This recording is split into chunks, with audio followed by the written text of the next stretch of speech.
Hello guys. तो आज हम लोग जो हमारा एक ऑटो ट्रांसफार्मर है और एक फुल मॉडल ट्रांसफार्मर है, जिसमें एक कोर है, उसकी ये प्राइमरी वाइंडिंग है, ये सेकेंडरी वाइंडिंग है, ये इनपुट है, ये आउटपुट है।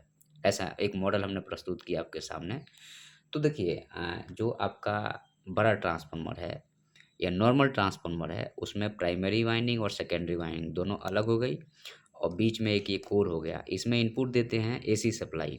तो एसी सप्लाई जब देते हैं तो इस कोर को, चूँकि यहाँ पे फ्लक्स जनरेट हो जाएगा, चूँकि ये जो है सो साइनसॉइडल वेव प्रोड्यूस करना शुरू करेगा। ये कॉइल ये रिलक्टेंस पाथ प्रोवाइड कर देगा। तो यहाँ पे जो है सो फ्लक्स इंड्यूस हो जाएगा। जब ये फ्लक्स दूसरे साइड में आएगा, तो चूँकि ये कोर अभी आइडल है, इसमें कुछ नहीं है, इधर से इनपुट आया है तो इसमें फ्लक्स बन गया है।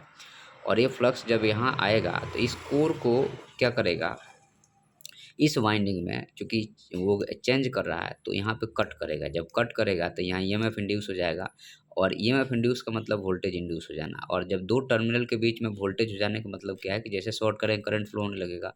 तो इसका फ़ायदा ये है कि एक तो हमारी सर्किट सेपरेट हो जा रही है, मतलब ये इनपुट सर्किट है, ये आउटपुट सर्किट के बीच में कोई कनेक्शन नहीं है। यहाँ पे देखिए, ये कोर से कनेक्शन है, सर्किट से कनेक्शन नहीं है। मतलब ये सर्किट अलग है और ये सर्किट अलग है और कोर से कनेक्शन है, तो सर्किट सेपरेट हो गई है, पहला चीज़।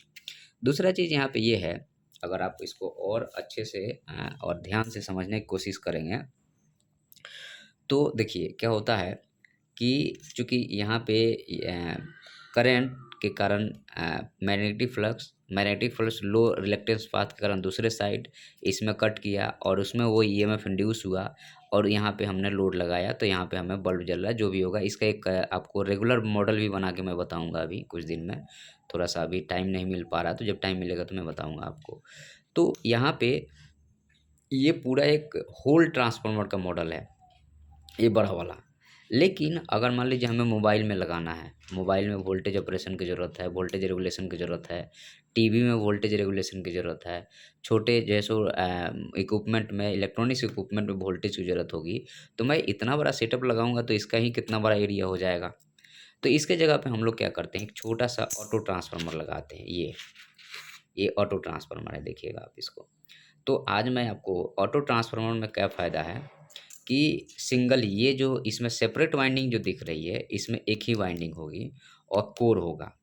तो इसका फ़ायदा ये होता है कि ये मोर एफ़िशिएंट हो जाएगा, छोटा हो जाएगा और नॉइज़लेस हो जाएगा और बेहतर आउटपुट देगा इसके बनिस्बत, क्योंकि ये हमें पावर सर्किट में इस्तेमाल होता है। लेकिन इसका इस्तेमाल हम लोग जो है सो इलेक्ट्रॉनिक सर्किट में करते हैं और इलेक्ट्रॉनिक सर्किट में वोल्टेज की मात्रा कम होती है और इतनी बड़ी व्यवस्था अगर करने जाएँगे तो क्या है कि इलेक्ट्रॉनिक सर्किट तो छोटा होता है। तो अब हम लोग इसको आज आपको ओपन करके और दिखाएँगे, चूँकि इसके स्ट्रक्चर तो मैं बता चुका हूँ। देखिए, इसका कंप्लीट स्ट्रक्चर अपन एक्सप्लेन कर दिए। उसके बाद में इसका स्ट्रक्चर मैं एक्सप्लेन करूँगा और इसकी थ्योरी मैं आपको ऑलरेडी बता चुका हूँ, जो कि कल वाला लेक्चर मैंने डाला था, ठीक है? तो चलिए हम लोग इसको पहले ओपन करते हैं, फिर मैं आपको बताता हूँ। इसके पहले मैंने आपको कैपेसिटर का पूरा ओपन करके बताया था। कैपेसिटर में सिर्फ 2 ही प्लेट होता है। ऐसे-ऐसे 2 प्लेट होते हैं, दोनों टर्मिनल से जुड़े रहते हैं, बीच में गैप रहता है। बीच में जो है सो इंसुलेटिंग मटेरियल, गैप का आने का मतलब इंसुलेटिंग मटेरियल। इनपुट आएगा तो ये पॉजिटिव हो गया, ये नेगेटिव हो गया। इसमें चार्ज इंड्यूस होगा तो ऑटोमेटिकली ये पॉजिटिव हो जाएगा और ये वाला नेगेटिव हो जाएगा। और उसको आप लोग नहीं समझ में आ रहा तो आप लोग स्पष्ट जाकर देख लीजिएगा, मैंने उसका वीडियो बना के डाला हूँ। अब हम लोग इस पे आ जाते हैं और इसको ओपन करेंगे और आपको बताएँगे कि इसमें देखिए एक ही कोर है, मतलब एक ही वाइंडिंग है। कोर तो है ही, कोर तो इसमें जैसे वैसे इसमें भी कोर होगा। तो कोर इनर कोर है या आउटर कोर है, वो भी मैं बताऊँगा आपको और उन दोनों के क्या फ़ायदे होते हैं, उस पे भी चर्चा होगी। तो अब मैं थोड़ा-सा ओपन करके फिर मैं आपको बताता हूँ। अब ये देखिए, ये खुल चुका है हमारा ऑटो ट्रांसफार्मर। तो आप देखिएगा, ये देखिए ये कोर है, ये ठीक है, कोर है। और कोर के साथ में चूँकि अब इसमें जो है, इसको मैं देखिए खोल रहा हूँ आपको, ये खुल गया और इधर से भी ये ऐसे खुल जाएगा, ये खुल जाएगा। ये देखिए, ये खुल गया और हमारा यहाँ से ये ट्रांसफार्मर बाहर हो गया। अब आपको क्या दिखाई दे रहा है, सिंपल सा देखिएगा आप। अभी और इसको मैं ओपन करूँगा, लेकिन आपको देखिए ये कोर है, देखिए ये जो है ना, ये अगर मैं इसको और ज़ूम करूँ तो देखिए ये कोर है। तो अब कोर से रिलेटेड आज के बाद आपको कोई डाउट नहीं होना चाहिए कि कोर क्या है, कैसे है। सिंपल सी ये देखिए, ये कटा-कटा जो है सो यहाँ पे अगर मैं आपको ऐसे करके दिखाऊँ तो देखिए ये जो है ना ये पतले-पतले, चूँकि एक ही मोटा हम लोग चाहते, इसमें ध्यान दीजिएगा, अगर मैं चाहता तो एक ही मोटा जो है सो लोहे का लगा देता, तो मोटा लगा देता तो क्या होता? तब ये होता कि इसमें एडी करंट का लॉस खूब शुरू हो जाता। ये पूरा बड़ा-बड़ा लूप बनता और आईएस का लॉस बड़ा होता। लेकिन मैंने इसको काट दिया है, तो अब ये जो है सो बड़ा लॉस नहीं होगा, छोटा-छोटा बीच में लेमिनेशन पटक देते हैं हम लोग पावर ट्रांसफार्मर में इसमें, क्योंकि इसमें बड़ा वो चीज़ें होती है इसमें, तो इसमें लेमिनेशन पटकते हैं। तो इसमें क्या है, ये छोटा-छोटा जो है, ये जो है सो कोर के कारण बड़ा एडी करंट लॉस नहीं होगा और हमारी एफिशिएंसी पे कोई फ़र्क नहीं पड़ेगा। अब मैं इसको पूरा खोल के आपको दिखा, अब देखिए आजकल कंपनियाँ इतनी चोर हो गई हैं कि पैसे बताने के लिए, कॉस्ट कटिंग के लिए, अब देखिए ये आपको लग रहा है, आप ध्यान से देखिएगा, ये आपको लग रहा है कि ये तांबे का तार है, ये तांबे का तार नहीं है, एल्युमिनियम है ये। क्योंकि आप इसकी देखिए बाहर से उसने क्या किया है कंपनी वालों ने, मैं आपको शायद नहीं दिख रहा होगा, देखिए यहाँ से बाहर से कंपनी वालों ने क्या किया है, तांबे के कलर का पेंटिंग वर्क कर दिया है, अंदर देखिए क्या है, तो एल्युमिनियम वायर है। अब उसके से मतलब नहीं है अपने को, अपने को तो सिंपल सा मतलब है, देखिए तो यहाँ पे ये जो है सो दो वायर हो गया, ठीक है, और ये जो है सो एक दूसरे से ऐसे कनेक्टेड रहता है, ये एक दूसरे से क्या रहेगा, कनेक्टेड रहेगा, और कनेक्टेड के साथ में ये सिंपल है, आपको एक कोर है, ठीक है।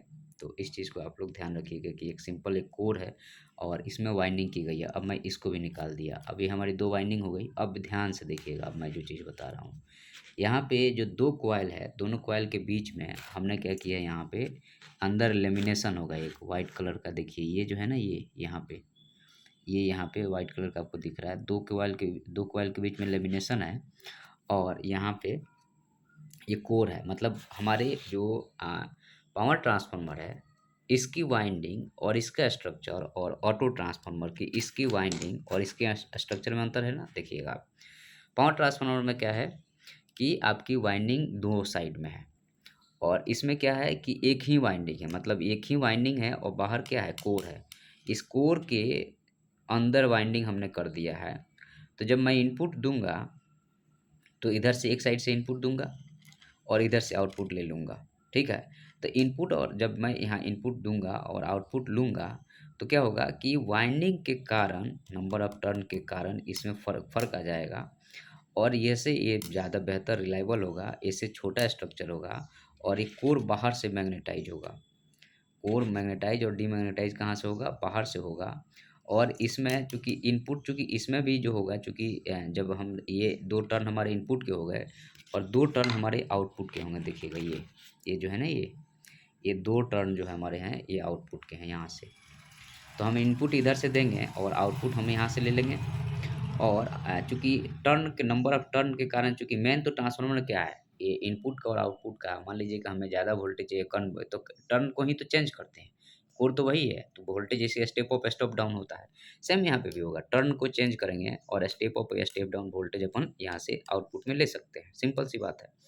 तो इसमें सिंपल एक ही चीज़ किया गया है कि ये जो है छोटे ट्रांसफार्मर और बड़े ट्रांसफार्मर में यही अंतर है कि इसमें जो है अ, बड़े ट्रांसफार्मर का स्ट्रक्चर आपका ये है, और छोटे ट्रांसफार्मर के स्ट्रक्चर में सिंगल वाइंडिंग है, एक ही वाइंडिंग है, यहाँ डबल वाइंडिंग है, यहाँ सिंगल वाइंडिंग है। ये ऑटो ट्रांसफार्मर हो गया और ये बड़ा ट्रांसफार्मर हो गया, नॉर्मल ट्रांसफार्मर हो गया, और इसमें कोर इसमें भी है, कोर इसमें भी है, लेकिन वाइंडिंग जो है सो इनर वाइंडिंग है इसकी, इसके कारण स्ट्रक्चर इसका छोटा हो गया है।